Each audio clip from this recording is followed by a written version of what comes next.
মহিলাদের প্রস্রাবের রাস্তার মুখে মাংসপিণ্ডের মতো বা গোটা বা দলা এরকম উপসর্গ নিয়ে বেশ কিছু মহিলা রোগী আমার কাছে আসেন।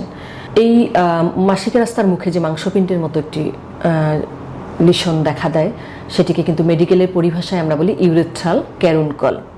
যেহেতু মহিলারা প্রাইভেসি ইস্যুতে ভোগেন এবং আমাদের ধর্মীয় এবং সামাজিক প্রেক্ষাপটে আমাদের মা বোনেরা সহজেই পুরুষ চিকিৎসকের শরণাপন্ন হতে চান না, সেক্ষেত্রে এরকম একটি সেন্সিটিভ বিষয় নিয়ে দেখা যায় ওনারা বছরের পর বছর পড়ে থাকেন কিন্তু চিকিৎসকের কাছে যেতে চান না। এখন মহিলারা কি নিয়ে আসেন? বেশিরভাগ সময় দেখা যায় ওনারা এসে বলেন আমাদের কাছে যে আমার ঠিক প্রস্রাবের রাস্তার মুখে একটি টকটকে লাল রঙের বা লালচে মাংসের দলার মতো বা মাংসপিণ্ডের মতো।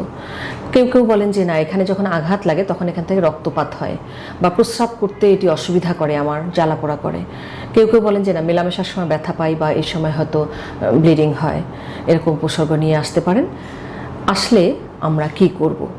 আপনি একজন ইউরোলজিস্টের পরামর্শ গ্রহণ করুন, কারণ সবসময় যে এটি ঠিক আমরা যেটি বললাম যে ইউরেথ্রাল ক্যারুনকল তাও নয়।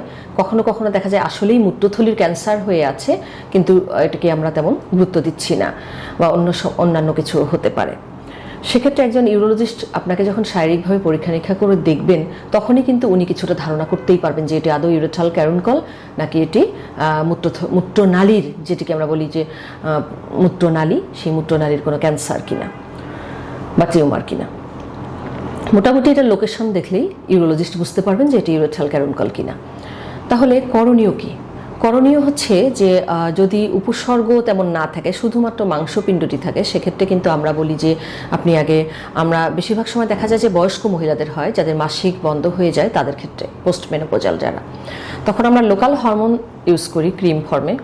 হরমোন যদি ব্যবহার করতে বলি, অথবা অ্যান্টি ইনফ্লামেটরি কিছু ক্রিম আছে যেগুলো ব্যবহার করতে বলি। সেই সাথে আমরা বলি যে একটু হিপ বাথ নেওয়ার জন্য। সব মিলিয়ে এটি বেশিরভাগ ক্ষেত্রে ভালো হয়ে যায়। তবে কারো কারো যদি তীব্র উপসর্গ থাকে, যেমন যে ক্ষেত্রে রোগীরা আমাদেরকে এসে বলে যে না, আমার এটি প্রস্রাবের গতিতে বাধা দেয়, বা আমার মেলামেশার সময় এখানে ব্যথা হয়, ব্লিডিং হয়, বা একটু আঘাত লাগলে এখান থেকে ব্লিডিং হয়, বা কিছু কিছু ক্ষেত্রে এমনও হয় যে না, ডাইলেমায় ইউরোলজিস্টও ভুগতে থাকেন যে না, এটি আইদার ক্যান্সার অথবা ক্যারুনকল। সেক্ষেত্রে অপারেশনের প্রয়োজন পড়ে। অপারেশন কিন্তু খুব জটিল কিছু না, জাস্ট ওইটুকু অংশ কেটে বায়োপসিতে আমরা পাঠিয়ে দিই কনফার্ম হবার জন্য। অনেকেই প্রশ্ন করেন যে এই রোগের সফলতার হার কীরকম? বেশিরভাগ ক্ষেত্রে এটি ভালোই হয়ে যায়, অতএব সফলতার হার বেশ ভালো। কিন্তু অবহেলা না করে চিকিৎসা নিতে হবে যাতে এটি বেড়ে না যায়, বা প্রস্রাব করার পথে যে আমাদের বাধাগুলো হচ্ছে বা যে সমস্যাগুলো তৈরি করছে সেগুলোতে যেন পড়তে না হয়।